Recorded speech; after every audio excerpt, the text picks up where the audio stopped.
بسم اللہ الرحمن الرحیم۔ پوری دنیا میں ہر سال 8 مارچ کو یوم خواتین منایا جاتا ہے۔ مختلف ممالک میں اس حوالے سے مختلف نوعیت کے پروگرام ہوتے ہیں جن میں مباحثے، مذاکرے اور سیمینار کیے جاتے ہیں۔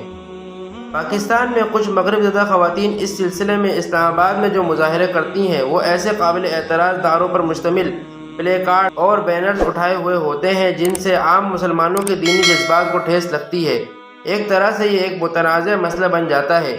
پاکستان اسلام کے نام پر حاصل کیا جانے والا ملک ہے، اس لیے یہاں جمہوریت اور آزادی اظہار کے عنوان سے کسی بھی NGO کو عام مسلمانوں کے دینی جذبات سے کھیلنے کی اجازت نہیں دی جا سکتی۔ دوسری جنگ عظیم کے بعد کئی ممالک میں 8 مارچ خواتین کا عالمی دن کے طور منایا جانے لگا۔ پھر 1975 میں اقوام متحدہ نے 8 مارچ کو خواتین کا عالمی دن قرار دے دیا۔ تب سے اب تک خواتین کے نام پر عجیب و غریب کے سلسلے شروع ہو چکے ہیں۔ عورتوں کے حقوق کا شاید سب سے زیادہ ڈھنڈورا پیٹا گیا تھا، تاہم سچ یہ ہے کہ آج بھی مشرق کی طرح مغرب میں بھی خواتین سب سے زیادہ مظلوم ہیں۔ یہ ہماری بدقسمتی ہوئی ہے کہ ہم شعبہ زندگی کے تمام شعبوں میں پستی کا شکار ہیں۔ سائنس اور ٹیکنالوجی اور معیشت اور تجارت، غرض ہر چیز پر ہمارا لیبل تھا۔ ہم ہی دنیا کے بڑے فیصلے کرنے والے تھے، پھر رفتہ رفتہ ہم سے ہمارا سب کچھ چھین لیا گیا، یہاں تک کہ اب اسلام کی سمجھ بوجھ کے لیے بھی ہمیں مغرب کا سہارا لینا پڑ رہا ہے۔ ہم صرف مرثیہ خواہ رہ گئے ہیں۔ ایسا ہی معاملہ خواتین کے حقوق کا بھی ہوا۔ آج ہم خواتین کے حقوق بھی درآمد کرنے کے چکر میں ہیں۔ ان درآمد شدہ حقوق کے لیے ایسے محترمہ نعرے اور پروگرام وضع کیے جاتے ہیں کہ انسان حیران رہ جاتا ہے۔ کاش اس سب کی بجائے ہم خواتین کے وہ سب حقوق بیان کرتے جو پیارے حبیب حضرت محمد مصطفیٰ صلی اللہ علیہ وسلم نے اپنی زندگی میں عطا کیے، اور پھر ہم سب دل و جان سے ان کو تسلیم بھی کرتے اور خواتین کو ان پر عمل پیرا ہونے کا خوش دلی سے موقع بھی دیا جاتا، تو ہمیں باہر سے خواتین کے حقوق امپورٹ کرنے کی ضرورت پیش نہ آتی۔ عورت کے وجود سے کسی انسان کو انکار نہیں ہو سکتا، اور نہ ہی آج کے جدید اور مصائب اور مسائل پر مشتمل دور میں عورت کے سماجی، سیاسی، معاشری اور گھریلو کردار سے کسی کو فرار ممکن ہے۔ ایک کامیاب اور صحت مند معاشرے کے قیام میں ہر دور میں عورت کا بہترین کردار رہا ہے، اس کے بغیر اس کا قیام ممکن بھی نہیں۔ یاد رہے، عورت کے بارے میں وہی بات مسلمان کے لیے حرف آخر ہے اور قول فیصل ہے جو پیارے حبیب حضرت محمد مصطفیٰ صلی اللہ علیہ وسلم نے بتلایا یا خود کر کے دکھلایا ہے۔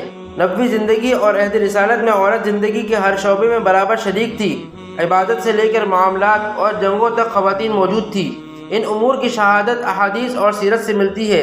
حضرت محمد مصطفیٰ صلی اللہ علیہ وسلم کی سیرت کے مطالعہ کرنے سے معلوم ہوتا ہے کہ نبوی زندگی میں عورت کو مسجد میں جا کر نماز پڑھنے کی اجازت تھی، تعلیم حاصل کرنے کی اجازت تھی، جنگوں میں شرکت کرنے کی اجازت تھی۔ اسلام نے خواتین کو تعلیم حاصل کرنے کا نہ حق دیا ہے بلکہ ان کی مکمل تربیت اور اس کے فضائل بھی بیان کیے ہیں۔ ابو سعید خدری رضی اللہ تعالیٰ عنہ کی روایت ہے کہ رسول اللہ صلی اللہ علیہ وسلم نے فرمایا، جس کی 3 بیٹیاں یا 3 بہنیں یا 2 بیٹیاں یا 2 بہنیں ہوں اور وہ ان کے ساتھ اچھا سلوک کرے اور ان کے بارے میں اللہ سے ڈرتا رہے، اس کے لیے جنت ہے۔ خواتین کی تعلیم و تربیت پر احادیث رسول موجود ہیں۔ اللہ کے رسول صلی اللہ علیہ وسلم نے عورت کو امان دینے کا حق بھی دیا ہے۔ ام ہانی رضی اللہ تعالی عنہا نے ایک مشرک کو پناہ دی تو آپ صلی اللہ علیہ وسلم نے ان کی پناہ برقرار رکھتے ہوئے فرمایا، اے ام ہانی، جس کو تم نے امان دی اس کو ہم نے امان دی۔ اسی طرح آپ علیہ السلام نے جہاد میں شرکت کا حق دیا، بلکہ ازواج مطہرات کو اپنے ساتھ غزوات میں لے جاتے۔ حضرت انس رضی اللہ تعالیٰ عنہ کی روایت ہے کہ آپ علیہ السلام ام سلیم کو جہاد میں لے جاتے تھے اور انصار کی کئی اور عورتوں کو بھی اپنے ساتھ لے جاتے تھے۔ جب صحابہ جہاد کرتے تو یہ عورتیں ان کو پانی پلاتیں اور زخمیوں کی مرہم پٹی کرتیں۔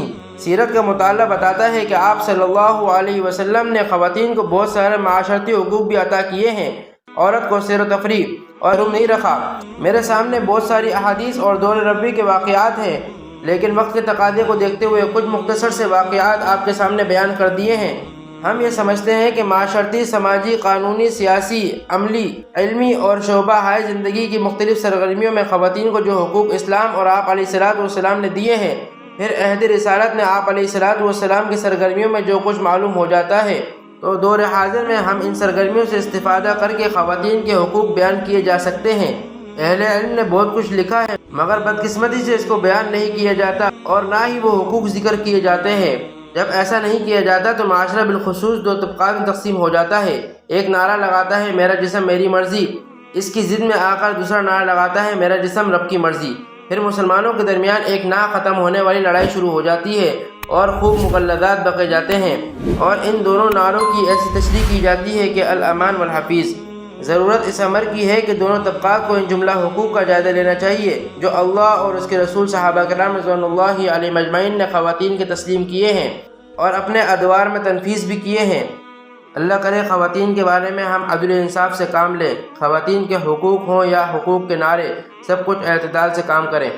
اگر آپ کو آج کی ہماری ویڈیو پسند آئی ہے تو لائک کریں اور دوسروں کے ساتھ شیئر کریں۔ انشاءاللہ ملاقات ہوگی آپ سے اگلی ویڈیو میں۔ اپنا بہت خیال رکھیے گا۔ السلام علیکم ورحمۃ اللہ۔ فتلك مظاهر لا لا لا نحزن